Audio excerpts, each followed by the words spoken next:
नमस्कार, जनप्रवाद सुपरफास्ट में आपका स्वागत है। मैं हूं हेमेंद्र सिंह। एक नजर डालते हैं आज की सुर्खियों पर। कोरोना वैक्सीन के टीकाकरण के पहले चरण के लिए भारत सरकार ने पुणे की सीरम इंस्टीट्यूट को 1 करोड़ 11 लाख डोज का ऑर्डर दिया है। पुणे स्थित सीरम इंस्टीट्यूट से आज से देश के अलग अलग हिस्सों में वैक्सीन की सप्लाई का सिलसिला शुरू हो गया है। देश भर में कोरोना वैक्सीन का टीकाकरण अभियान 16 जनवरी से शुरू हो रहा है। सरकार ने सीरम और भारत बायोटेक से वैक्सीन की 6 करोड़ और डोज का प्रबंध करने के लिए कहा है। पहले चरण में 3 करोड़ हेल्थ केयर को कोरोना का टीका लगाया जाएगा। पुणे के सीरम इंस्टीट्यूट में बनने वाली कोरोना वैक्सीन कोविशील्ड की पहली खेप दिल्ली हवाई अड्डे पर पहुंच गई है। सूत्रों ने बताया कि कोविशील्ड की पहली खेप में 1088 किलोग्राम वजन की 34 पेटियां थीं, जिन्हें पुणे से दिल्ली लाया गया है। दिल्ली में वैक्सीन स्टोरेज सेंटर व वैक्सीन लगाने वाले केंद्र से आम जनता को कई सौ मीटर दूर रखा जाएगा। केंद्र से कुछ दूरी पर एक पट्टी बनाई जाएगी। आम लोग उस पट्टी से आगे नहीं जा सकेंगे। इसके अलावा स्टोरेज केंद्रों की सुरक्षा में पुलिसकर्मी 24 घंटे तैनात रहेंगे। मुख्यमंत्रियों से बातचीत के दौरान पीएम मोदी ने वैक्सीनेशन की तैयारियों पर चर्चा की। मोदी ने कहा कि जिन 2 मेड इन इंडिया वैक्सीन को हमने मंजूरी दी है वो दुनिया में सबसे ज्यादा किफायती हैं। इसे देश की जरूरतों को ध्यान में रखकर तैयार किया गया है। भारतीय नौसेना का दूसरा 2 दिवसीय रक्षा अभ्यास सी विजिल 21 आज से शुरू होगा। नौसेना के अधिकारियों ने बताया कि ये भारत का सबसे बड़ा तटीय रक्षा अभ्यास होगा। इसमें सभी 13 तटीय राज्य और केंद्र शासित प्रदेशों के साथ अन्य समुद्री हितधारक शामिल होंगे।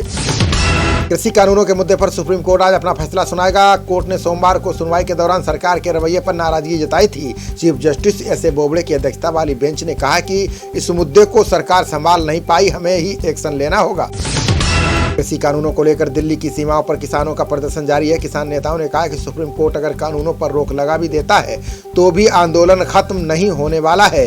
कोर्ट अगर किसी कमेटी का गठन करता है तो हम उसका हिस्सा नहीं होंगे। कर्नाटक के कोलार से भाजपा सांसद एस मुनिस्वामी ने किसानों को लेकर यह विवादित बयान दिया है। मुनिस्वामी ने किसान आंदोलन पर आरोप लगाते हुए कहा कि दिल्ली की सीमाओं पर जो किसान आंदोलन किए जा रहे हैं उनके लिए किसान को पैसे दिए जा रहे हैं।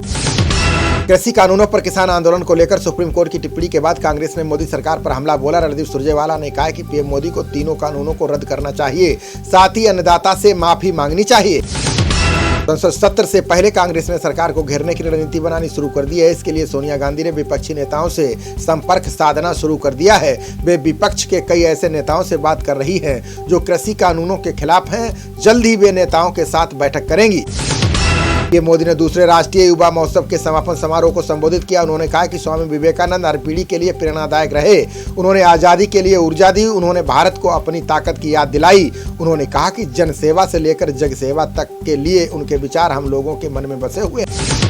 स्वामी विवेकानंद की जयंती को पूरा देश आज राष्ट्रीय युवा दिवस के रूप में मना रहा है। इस अवसर पर पीएम मोदी, गृह मंत्री अमित शाह समेत कई नेताओं ने देशवासियों को शुभकामनाएं दी हैं। बता दें कि भाजपा विवेकानंद की जयंती को राष्ट्रीय युवा दिवस के रूप में मना रही है। केंद्रीय मंत्री श्रीपद नाइक कर्नाटक में सड़क दुर्घटना के दौरान घायल हो गए हैं। एक अधिकारी ने बताया कि हादसे में उनकी पत्नी और एक सहायक की जान चली गई है। घटना को लेकर पीएम मोदी, गृह मंत्री अमित शाह, राजनाथ सिंह समेत कई नेताओं ने दुख जताया है। गोवा सीएम प्रमोद सावंत ने बताया कि दुर्घटना में घायल केंद्रीय मंत्री श्रीपद नाइक का इलाज गोवा मेडिकल कॉलेज में चल रहा है। उनकी हालत स्थिर है। नाइक अपनी पत्नी के साथ धर्म स्थल से दर्शन कर अपने गृह प्रदेश गोवा लौट रहे थे, तभी यह हादसा हुआ। कोरोना महामारी के चलते केंद्र सरकार इस साल बजट दस्तावेज नहीं छपवाएगी। मुद्रित दस्तावेज की जगह सांसदों को इलेक्ट्रॉनिक ढंग से इसे उपलब्ध कराया जाएगा। स्वतंत्र भारत के इतिहास में यह पहला मौका होगा जब घोषणाओं के दस्तावेज की छपाई नहीं होगी। बर्ड फ्लू का प्रकोप बढ़ता जा रहा है। अब देश के 10 राज्यों में बर्ड फ्लू की पुष्टि हो चुकी है। उत्तराखंड भी इस वायरस की चपेट में आ गया है। केंद्र ने राज्यों को पर्याप्त संख्या में पीपीई किट और अन्य आवश्यक उपकरणों का भंडारण सुनिश्चित करने के निर्देश दिए हैं। केंद्रीय मंत्री गिरिराज सिंह ने कहा कि मानव में बर्ड फ्लू संचरण की कोई वैज्ञानिक रिपोर्ट नहीं मिली है। ऐसे में घबराने की जरूरत नहीं है। उन्होंने कहा कि मुर्गा मंडियों को बंद नहीं किया जाएगा, साथ ही कुक्कुट उत्पादों की बिक्री प्रतिबंधित नहीं की जाएगी। दिल्ली में पक्षियों की लगातार जारी जानों के बीच बर्ड फ्लू ने दस्तक दे दी है। बर्ड फ्लू की पुष्टि होने के बाद एनडीएमसी ने रैपिड रिस्पांस टीम का गठन कर दिया है। ये अपने इलाके में चिड़ियों की निगरानी करेंगे। ये हर सप्ताह अपनी रिपोर्ट कॉर्पोरेशन में दाखिल करेंगे। हिमाचल सरकार ने बर्ड फ्लू को देखते हुए अन्य राज्यों से आ रहे सभी पोल्ट्री उत्पादों पर 1 सप्ताह के लिए रोक लगा दी है। सीएम जयराम ठाकुर ने कहा कि पोल्ट्री उत्पादों के जरिए संक्रमण स्रोत न आ जाएं, इसे रोकने के लिए प्रतिबंध लगाया गया है।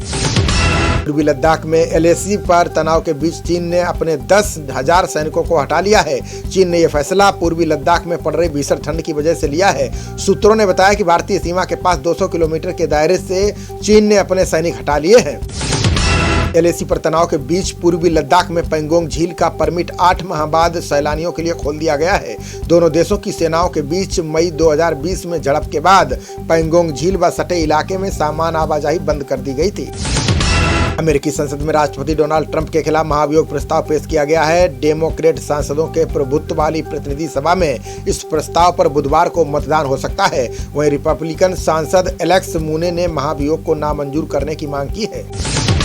भारत में कोरोना संक्रमितों का आंकड़ा 1,04,79,000 के पार पहुंच चुका है। इसमें अभी तक 1,51,327 लोगों की जान जा चुकी है। देश में बीते 24 घंटे में कोरोना के 12,584 मामले सामने आए हैं, जो जून के बाद सबसे बड़ी गिरावट है। दुनिया भर में कोरोना के मरीजों का आंकड़ा 9,13,00,000 से ज्यादा हो गया है। इसमें अभी तक 19,52,000 से ज्यादा लोग जान गंवा चुके हैं, जबकि 6,52,00,000 से ज्यादा लोग ठीक हो चुके हैं। वहीं कोरोना के बढ़ते मामले पर जर्मनी की चांसलर ने बैठक बुलाई है। एनसीबी ने मुंबई में ड्रग्स स्मगलिंग के धंधे में लिप्त मुच्छड़ पान वाला राम कुमार तिवारी को गिरफ्तार किया है। उनसे ड्रग्स मामले में पूछताछ की जाएगी। बता दें कि एनसीबी लगातार छापेमारी कर रही है और पिछले कुछ दिनों में उसने काफी मात्रा में चरस गांजा बरामद किया है। मध्य प्रदेश के मुरैना में जहरीली शराब पीने से 10 लोगों की जान चली गई है। वहीं 2 दर्जन से अधिक लोगों को गंभीर हालत में अस्पताल में भर्ती कराया गया है। इस घटना से आसपास के इलाके में हड़कंप मच गया है। पुलिस ने शवों को पोस्टमार्टम के लिए भेज दिया है। उत्तर प्रदेश में 18 जनवरी से 17 फरवरी तक सड़क सुरक्षा अभियान चलाया जाएगा। अभियान के दौरान सड़क दुर्घटनाओं में कमी लाने के लिए लोगों को यातायात नियमों के प्रति जागरूक किया जाएगा। इसके लिए विशेष रूप से आधुनिक तकनीक का उपयोग किया जाएगा। पाबंदी के बावजूद गुजरात में शराब पीने वाली महिलाओं की संख्या में 2 गुना से ज्यादा की वृद्धि हुई है। राष्ट्रीय परिवार स्वास्थ्य सर्वेक्षण की रिपोर्ट में ये जानकारी सामने आई है। इस सर्वेक्षण में गुजरात की कुल 33,343 महिलाओं और 5,351 पुरुषों को शामिल किया गया है। कर्नाटक मंत्रिमंडल का 13 या 14 जनवरी को विस्तार किया जाएगा। सीएम येदियुरप्पा ने कहा कि उनके मंत्रिमंडल के विस्तार और फेरबदल का समय आ गया है। इसमें 7 नए चेहरों को शामिल किया जाएगा। समारोह के लिए भाजपा अध्यक्ष जेपी नड्डा को आमंत्रित किया जाएगा। आम आदमी पार्टी ने 2022 नगर निकाय चुनाव की तैयारी शुरू कर दी है। इसके लिए राज्य और जिला स्तरों पर महिला पदाधिकारियों की नियुक्ति हुई है। पार्टी ने बताया कि चुनाव में महिलाओं की भागीदारी को बढ़ाने के लिए ऐसा किया गया है। केंद्र सरकार ने राज्यों और केंद्र शासित प्रदेशों को 6,000 करोड़ रुपए की 11वीं किस्त जारी कर दी है। अब तक 66,000 करोड़ रुपए राज्यों को उपलब्ध कराए जा चुके हैं। वित्त मंत्रालय ने कहा है कि जीएसटी संग्रह में कमी को पूरा करने के लिए ये कदम उठाए गए हैं। पंजाब ने ईंधन अचल संपत्तियों की खरीद पर विशेष बुनियादी संरचना विकास शुल्क लगाया है। सीएम अमरिंदर सिंह ने कहा कि इसका उद्देश्य राज्य में बुनियादी ढांचे के विकास को और गति देना है। इससे 216 करोड़ रुपए का अतिरिक्त राजस्व प्राप्त होगा। मध्य प्रदेश सीएम शिवराज सिंह चौहान ने बेटियों की शादी की उम्र बढ़ाने पर जोर दिया है। उन्होंने कहा कि आयु सीमा 18 से बढ़ाकर 21 साल करने के लिए समाज में बहस होनी चाहिए। मध्य प्रदेश में अपराधियों पर अंकुश लगाने का कार्य पूरी ताकत से किया जाएगा। बिहार भाजपा प्रभारी भूपेंद्र यादव ने बड़ा दावा किया। उन्होंने कहा कि मकर संक्रांति के बाद आरजेडी को बड़ी टूट का सामना करना पड़ेगा। साथ ही तेजस्वी को इस संकट को टालने की चुनौती दी। भविष्य में आरजेडी का नामो निशान मिट जाएगा। पार्टी बिहार से गायब हो जाएगी। पश्चिम बंगाल से ममता बनर्जी ने भाजपा पर निशाना साधा। उन्होंने कहा कि वो देश को बांटने की इजाजत नहीं देंगी। वे लोगों के लिए काम करती रहेंगी और उनके लिए ये जिएंगी मरेंगी। आजादी के बाद से ही देश ने कई समस्याओं का सामना किया, लेकिन देश का बंटवारा नहीं हुआ। केंद्रीय स्वास्थ्य मंत्री हर्षवर्धन ने एम्स के कार्यों की प्रशंसा की। उन्होंने कहा कि एम्स ने कोविड-19 संकट के दौरान मरीजों की देखभाल और अनुसंधान के क्षेत्र में बड़ा योगदान दिया है। एम्स कर्मियों द्वारा रोजाना की जाने वाली जद्दोजहद को हमेशा याद रखा जाएगा।